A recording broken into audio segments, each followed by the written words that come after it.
नमस्कार, अजय चतुर्वेदी।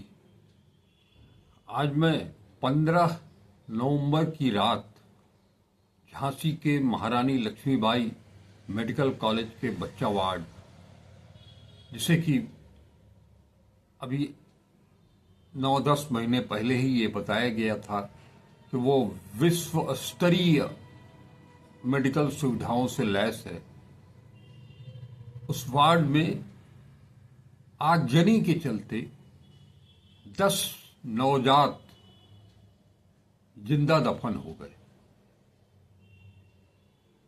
कितनी त्रासद और कितनी दुखद ये घटना है, इस पर क्या कुछ कहा जाए। उन बच्चों का क्या दोष था, उनके माता पिता, उनके अभिभावक का क्या दोष था। वो तो यही जान करके आए थे कि ये विश्व स्तरीय अस्पताल है, बच्चा वार्ड है, यहाँ पर सारी सुविधाएं मिलेंगी। केवल झांसी ही नहीं बल्कि आसपास के कई जिलों से उस अस्पताल में बच्चे आते हैं। इतना इसका ढिढोरा पीटा गया, टीवी चैनल से लेकर के और प्रिंट मीडिया तक में ऐसा ढिढोरा पीटा गया कि मानो उससे बेहतर कुछ हो ही नहीं सकता है दुनिया में। लेकिन हालत यह है कि 15 तारीख की रात जब आग लगी, बताया जा रहा है कि शॉर्ट सर्किट से आग लगी, तो आग लगने के बाद आनंद में वो आग चारों तरफ फैल गई, पूरा वार्ड धुएं से भर गया। अस्पताल के कर्मचारी जब आग बुझाने में जुटे, जो अग्निशमन यंत्र इस्तेमाल करने की कोशिश की, तो वो काम में नहीं आए। बताया जा रहा है कि वो एक्सपायर हो चुके थे। कोई बता रहा है कि 2020 से एक्सपायर थे, कोई बता रहा है 2022 से एक्सपायर थे, कोई कह रहा है कि 1 साल से एक्सपायर थे। माने एक विश्व स्तरीय अस्पताल का वो बच्चा वार्ड, वहां का अग्निशमन यंत्र, अगर एक मिनिमम हम मान लेते हैं कि 1 साल से भी काम नहीं कर रहा है, वो एक्सपायर हो चुका है, तो इसकी तरफ किसी का ध्यान नहीं गया। अस्पताल एडमिनिस्ट्रेशन क्या कर रहा था, कहां था वो? चिकित्सा अधीक्षक वहां के कहां थे, क्या कर रहे थे, उनकी ड्यूटी क्या है? हर हॉस्पिटल में एक जो चिकित्सा अधीक्षक होता है, उसकी ड्यूटी क्या है? वो अपनी ड्यूटी को क्यों नहीं निभा पा रहा है? इसके लिए जिम्मेदार कौन है? अगर वो अपनी ड्यूटी को नहीं निभा पा रहा है तो उसके खिलाफ एक्शन कौन लेगा? वो लोग जो केवल बटेंगे तो कटेंगे के नारा दे रहे हैं, वही लोग जो इस हृदय विदारक घटना के बाद ईश्वर को याद कर रहे हैं। आपके जिम्मे शासन की व्यवस्था है और आप घटना के बाद ईश्वर को याद कर रहे हैं। अगर इस देश का मालिक भगवान ही है, भगवान ही सब कुछ चला रहा है, तो आपकी जरूरत क्या है? 1-2 नहीं, 10 बच्चे जल मरे और अभी कुछ बच्चों का पता भी नहीं चल रहा है। मीडिया रिपोर्ट के अनुसार इस अग्निकांड के बाद परिजनों को 8 बच्चे नहीं मिल रहे हैं। झांसी की रेखा की जुड़वा बेटी नहीं मिल रही है, महोबा की नीलू का बेटा नहीं मिल रहा है, जौनपुर की अभिलाषा का बेटा नहीं मिल रहा है, जालौन की शांति संतोषी के बेटे नहीं मिल रहे हैं, झांसी की कविता संध्या के बेटे नहीं मिल रहे हैं। ये क्या है? आज इतने दिन बीत गए, उनके बच्चे क्यों नहीं मिल रहे हैं? कहां चले गए? इतनी लापरवाही। और तो और घटना के बाद इस प्रदेश उत्तर प्रदेश के उप मुख्यमंत्री ब्रजेश पाठक, जो कि स्वास्थ्य मंत्री भी हैं, उनका कहना है कि उस अस्पताल की क्षमता 18 बच्चों की थी, जिसमें 55 नवजात बच्चे भर्ती थे। ये कौन देखेगा? वहां जो बच्चों को लेकर के भर्ती कराने वाले लोग हैं, परिजन, वो प्रसूता के प्रति उसके परिवार के लोग, ये कौन देखेगा? अस्पताल है, विश्व स्तरीय अस्पताल है, तो उसका नाम इतना नेम फेम हुआ तो लोग तो आएंगे। तो उस व्यवस्था, इतना नाम आपने उसका फैलाया, उसका इतनी विशेषता बताई, तो उसके आगे वो सारी सुविधाएं उपलब्ध कराने का जिम्मा किसका है? वहां आने वाले मरीजों का? बताइए, याकूब और नजमा की 2 बेटियां जलकर मर गई, भगवान सिंह और पूजा का एक बेटा जलकर मर गया, पूनम और नेतराम की बेटी जलकर मर गई, संध्या और कंचन कपूर का बेटा जलकर मर गया, संजना सोनू का बेटा जलकर मर गया, भगवती और धर्मेंद्र का बेटा जलकर मर गया। सब जल के मर गए, जिंदा दफन हो गए। वो मासूम जिन्होंने अभी पूरी तरह से अपनी आंखें भी नहीं खोली थी, वो जिंदा दफन हो गए। उसके बाद भले आप कोई 3 लाख दे, कोई 5 लाख दे मुआवजा, क्या इंसान की जान की कीमत रुपयों में आंकी जा सकती है?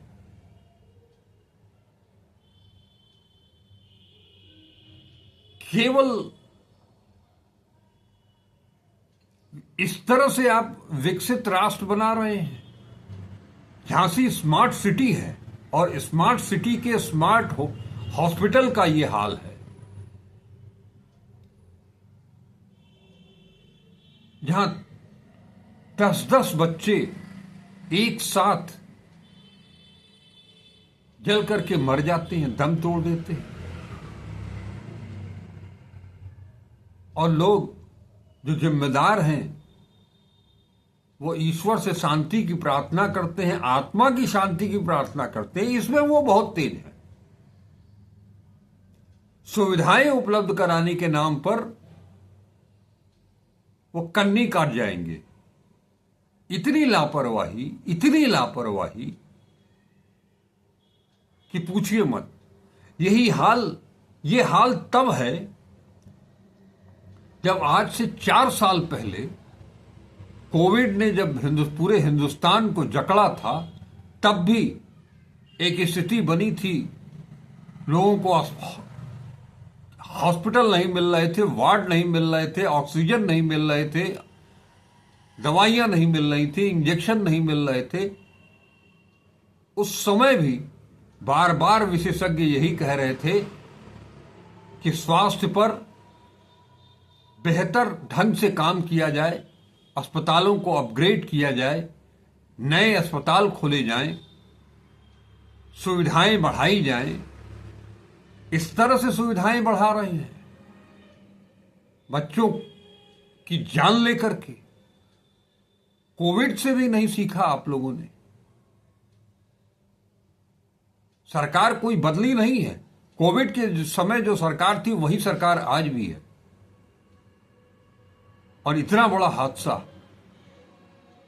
और आत्मा की शांति के लिए प्रार्थना करके सब लोग मुआवजा बांट करके शांत हो गए। उन परिवारों पर क्या गुजर रही होगी। इसमें से बहुत से ऐसे बच्चे जिंदा दफन हुए होंगे जो बड़ी मिन्नतों के बाद इस धरती पर आए होंगे।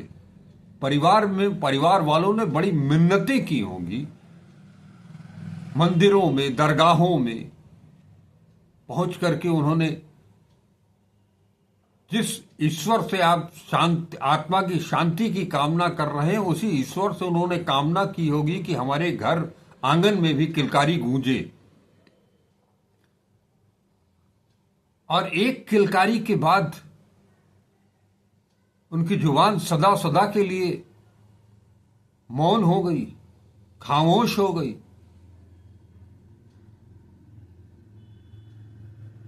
ये क्यों होता है हर बार?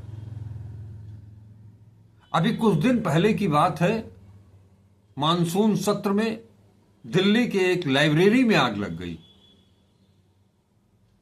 वहां भी कई बच्चे हताहत हुए। कभी होटलों में आग लग जाती है, हॉस्पिटल में आग लगी, कहीं कोई। और ये सारी घटना जब हो जाती है तो उसके बाद मीडिया में केवल प्रधानमंत्री दिखाई देते हैं, मुख्यमंत्री दिखाई देते हैं, स्वास्थ्य मंत्री दिखाई देते हैं, राष्ट्रपति तक दिखाई देते हैं। और उपराष्ट्रपति तो उस दिन जो है वो नरेंद्र मोदी, काशी में नरेंद्र मोदी घाट का उद्घाटन कर रहे थे। उन तक तो ये सूचना पहुंची भी नहीं शायद। देव दीपावली मना रहे थे।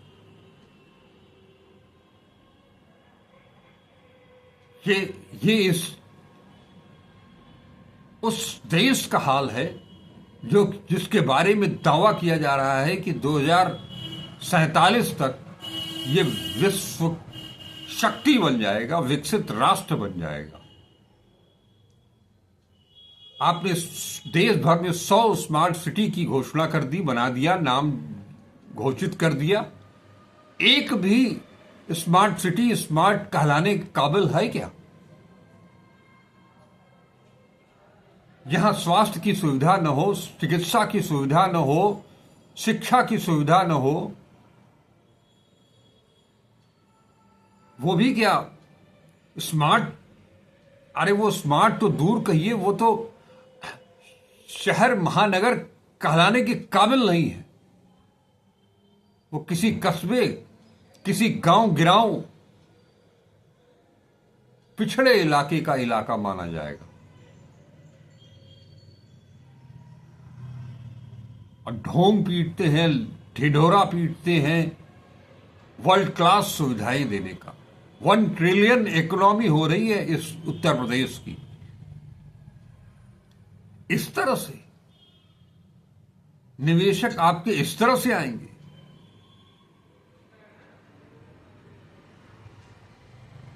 इस उत्तर प्रदेश सरकार ने, डबल इंजन की सरकार ने, वो चाहे दिल्ली की सरकार हो, चाहे भाजपा शासित किसी भी राज्य की सरकार हो, सब जगह का यही हाल है।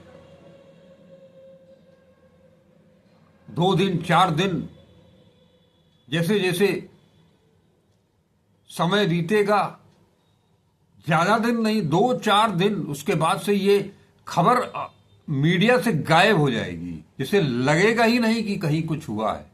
मैंने याद दिलाया आपको कि दिल्ली में मानसून सत्र में बेसमेंट में पानी घुसा और लाइब्रेरी के, वो लाइब्रेरी बेसमेंट में थी।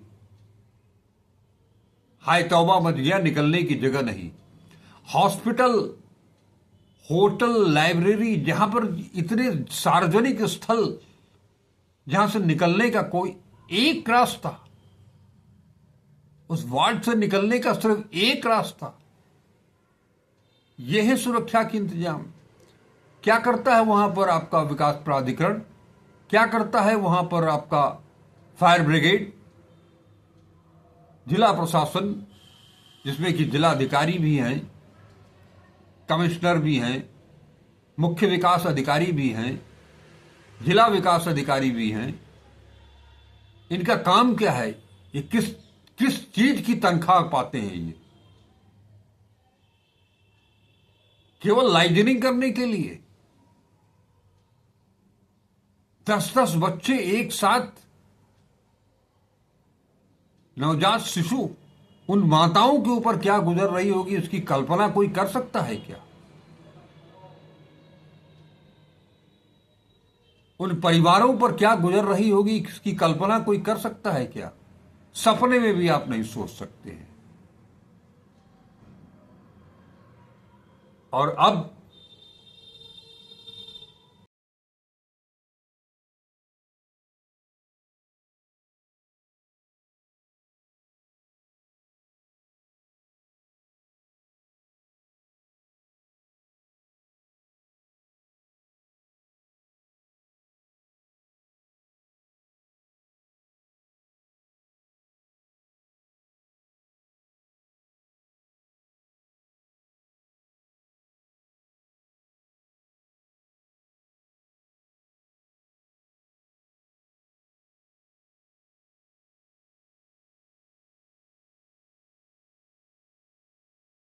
मीडिया रिपोर्ट के मुताबिक आग करीब रात के 10:30 बजे लगी।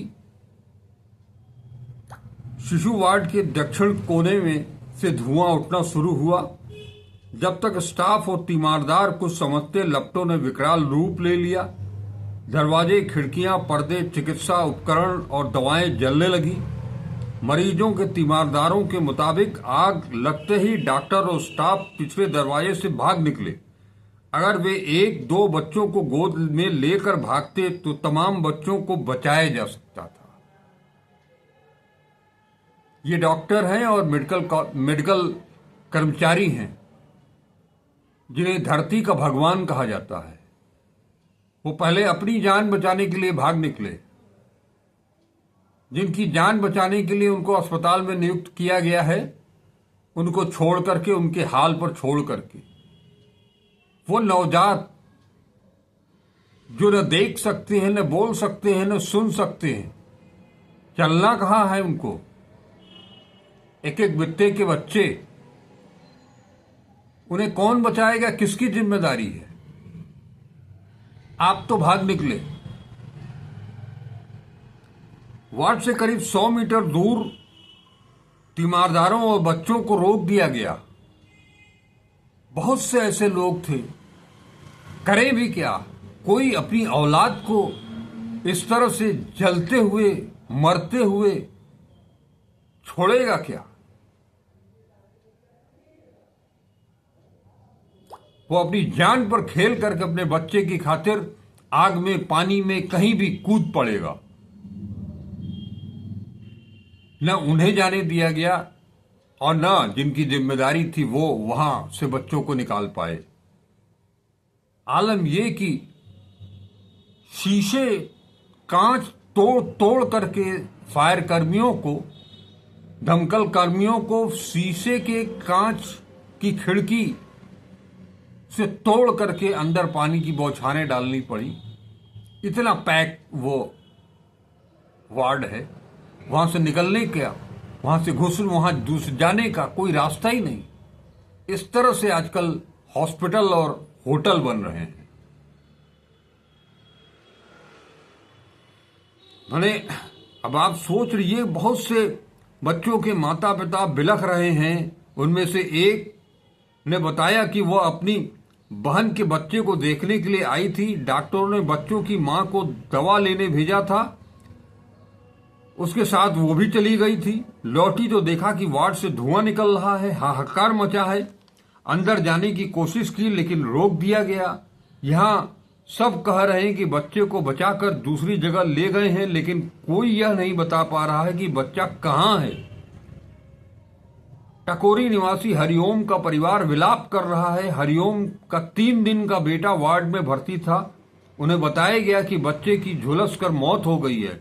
इसी तरह करगुआ गांव के निवासी सतीश चंद्र का 5 दिन का बेटा पिंटू भी पीलिया की वजह से भर्ती था। उसके बारे में भी मौत की सूचना दी गई है।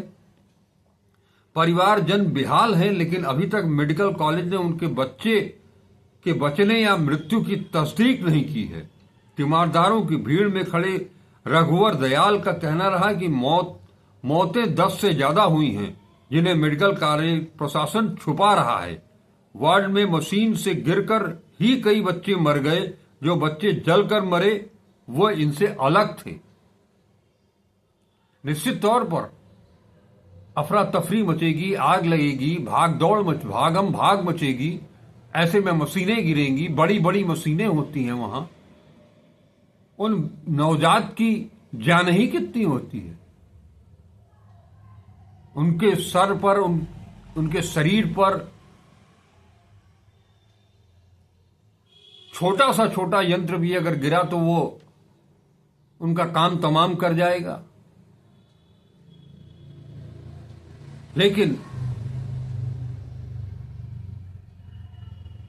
अब आपको बताया कि किसके किसके बच्चों की मौत हुई है। कवरई बांदा से भतीजे के नवजात बच्चे को देखने पहुंची संजना ने कहा कि बच्चे की मां की हालत गंभीर थी, उसे अलग रखा गया है। कल वहां आए तो बच्चे नहीं देखने दिया गया।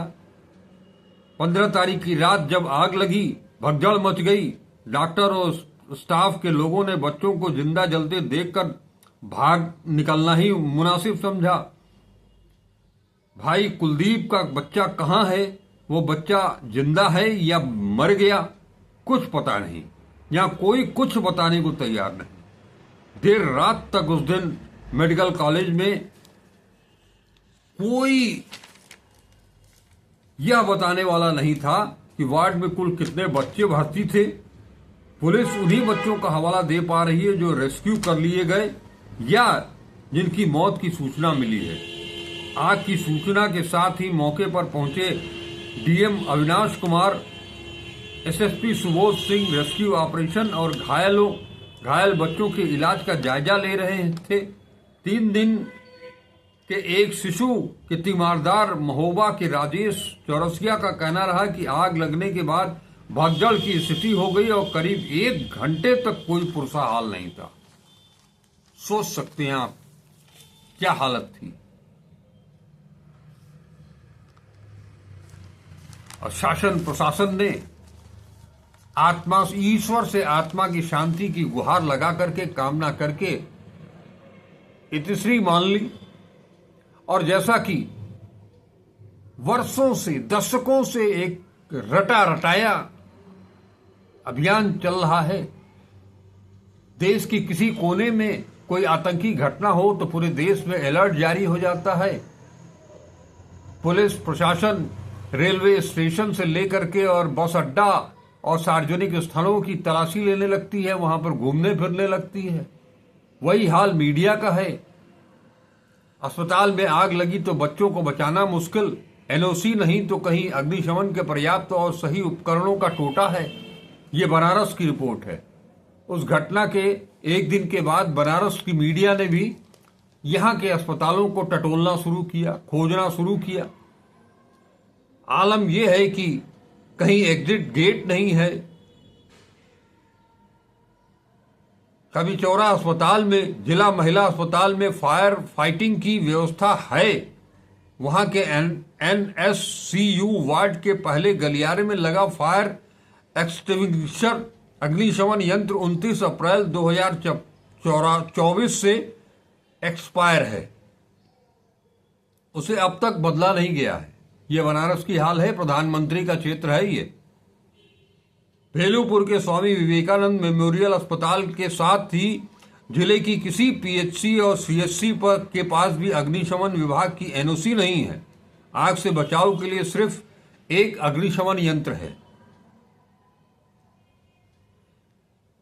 पांडेपुर के जिला अस्पताल, कबिचौरा के मंडलीय अस्पताल और महिला अस्पताल, पांडेपुर के ईएसआईसी अस्पताल, बरेका अस्पताल, महामना कैंसर अस्पताल, बीएचयू सुपर स्पेशलिटी वार्ड और महाना कैंसर अस्पतालों के पास एनओसी है, लेकिन धुआं और लपटों से बचाव के लिए प्रशिक्षित स्टाफ नहीं है। छोटे बड़े अस्पताल लगभग 1100 नर्सिंग होम इस जिले में पंजीकृत हैं, लेकिन महज 560 अस्पतालों के पास ही अग्निशमन यंत्र हैं। उनकी एनओसी है, शेष बाबा विश्वनाथ के भरोसे। ये है इस देश की स्वास्थ्य का आलम। बीएचयू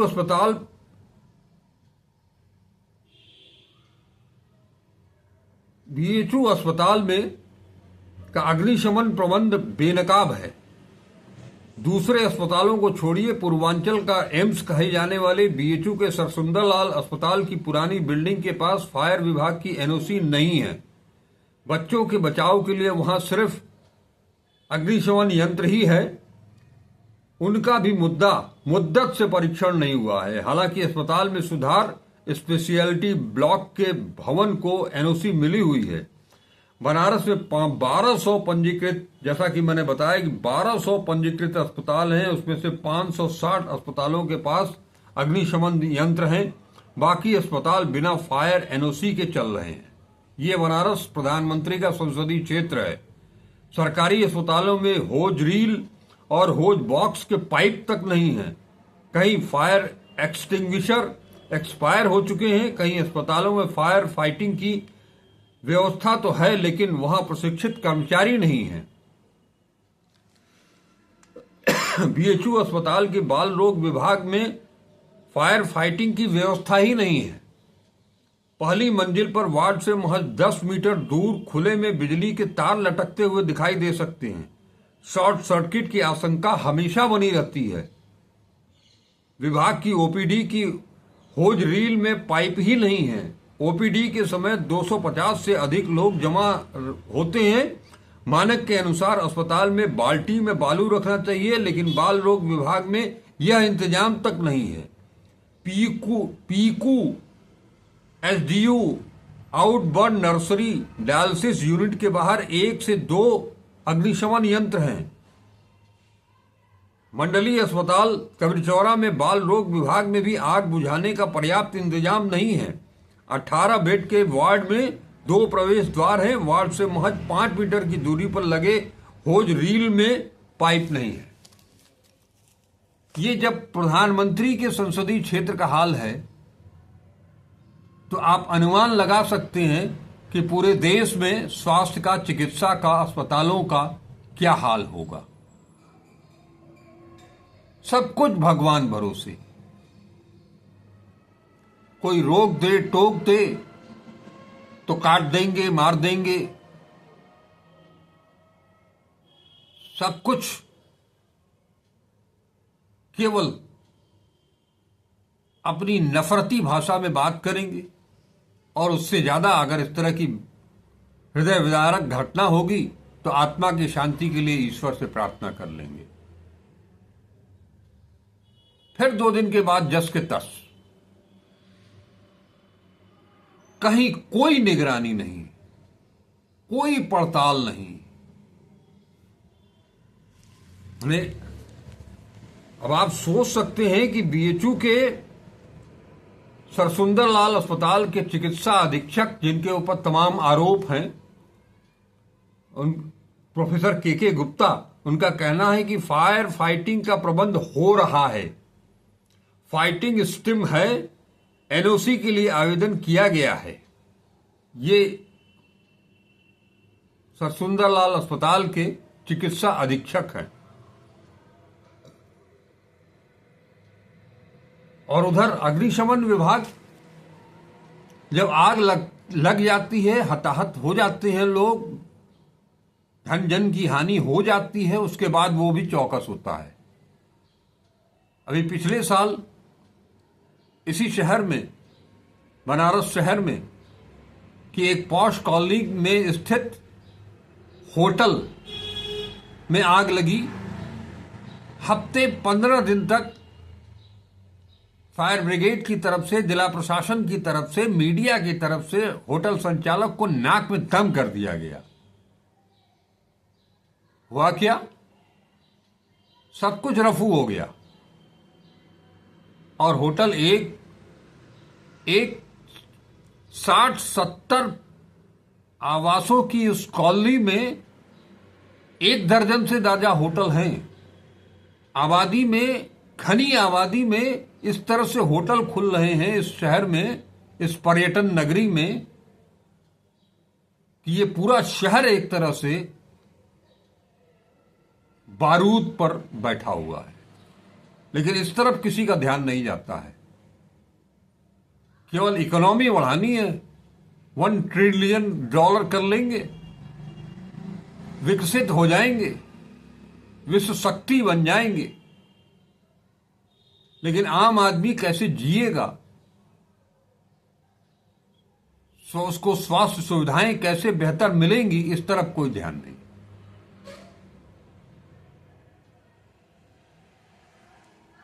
इस एक घटना को लेकर के अब भी समय है, लेकिन क्या समय, ये क्या चेतेंगे? जब कोविड से नहीं चेते तो ऐसी घटनाएं तो रोज कभी कभार होती रहती हैं, ऑकेजनली। इससे सरकार बनाने पर, सरकार गिराने पर क्या फर्क पड़ता है? वो अपना काम, वो ज्यादा जरूरी है।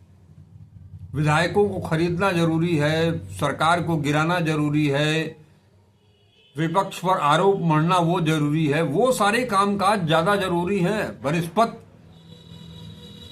बच्चों को अच्छी से शिक्षा की व्यवस्था हो, बच्चों से लेकर के बुजुर्गों तक के लिए बेहतर हॉस्पिटल की सुविधा हो, जहां पर हर तरह से उनकी सुरक्षा हो, इसकी परवाह किसी को नहीं है।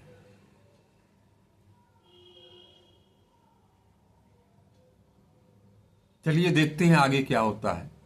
नमस्कार, अजय चतुर्वेदी।